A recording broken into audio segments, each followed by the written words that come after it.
Аз съм Цвети. Честит имен ден на всички именици днес и весело изкарване. Отново е петък, отново сме заедно и е време за поредното инди заглавие. Тази седмица разцъках една доста яка игра в лицето на Dungeon of the Endless. Сравнително ново заглавие, което може да намерите в Steam. Първоначално ме привлече графиката. След това, като поразцъках още малко, видях, че наистина разполага с доста сериозно предизвикателство, а и не на последно място шокиращите обрати в сюжетната линия. Дайте шанс на играта, надявам се да ви хареса и да се изкефите. Колеги, моля видео.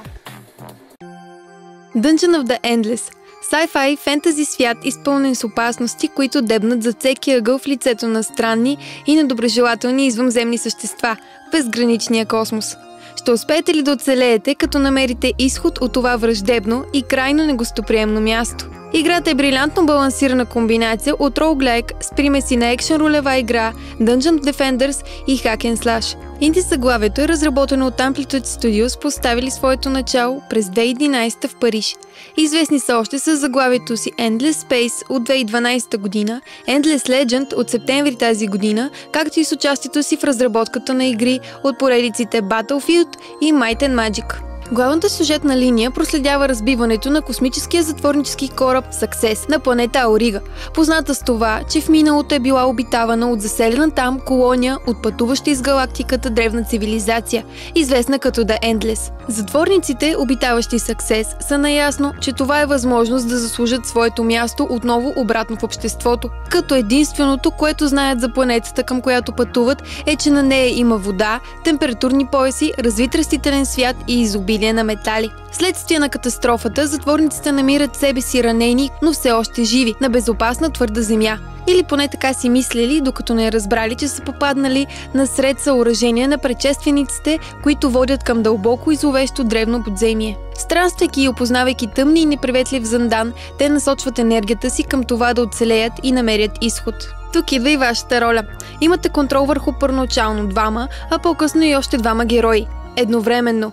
Вие направлявате тяхното странстване и разузнаване в търсене на спасение. Стартирайки, играта ви предоставя възможността да изберете своите двама подопечни от общо 19. Всеки от тях има своя уникална идентичност, таланти, възможности и странности. Тук е момента да изберете своя праг на трудност. Прави впечатление опцията за Easy и Too Easy, което заблуждава, че ви очаква casual gaming приключение. След като изберете кораба си от 7 възможни опции, вече сте на прага на тъмния, крайно неприветлив Зандан. Наблизо виждате масивен жълт кристал. Какво да правите с него? На пръв поглед всичко е много просто.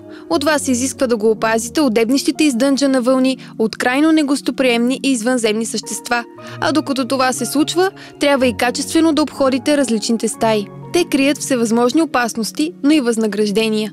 Целта ви е да намерите стаята, обозначаваща изход, след което да се върнете в началото, да вземете кристала и да се отправите обратно към вече открития изход.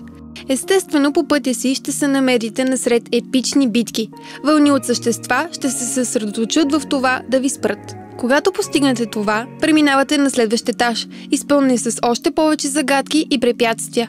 Вашата цел е да преминете успешно през всичките 12 етажа и да достигнете повърхността. За щастие имате богат асортимент от устройства и техника, която може да използвате за залагане на капани на противника и апгрейдване чрез 3 ресурса, които си набавяте чрез приключенстване и стаите. Това са Industry, Science и Food. От това как ги използвате зависи вашето успешно развитие и от голямо значение за оцеляването ви. Наличието на ресурсът Industry позволява да строите модули за атака и защита. Science ресурсът позволява да апгрейдвате вашите модули. Food ресурсът логично възстановява здравето ви, а също така да добавяте към плеядата от игрови герои такива, които сте открили по пътя си.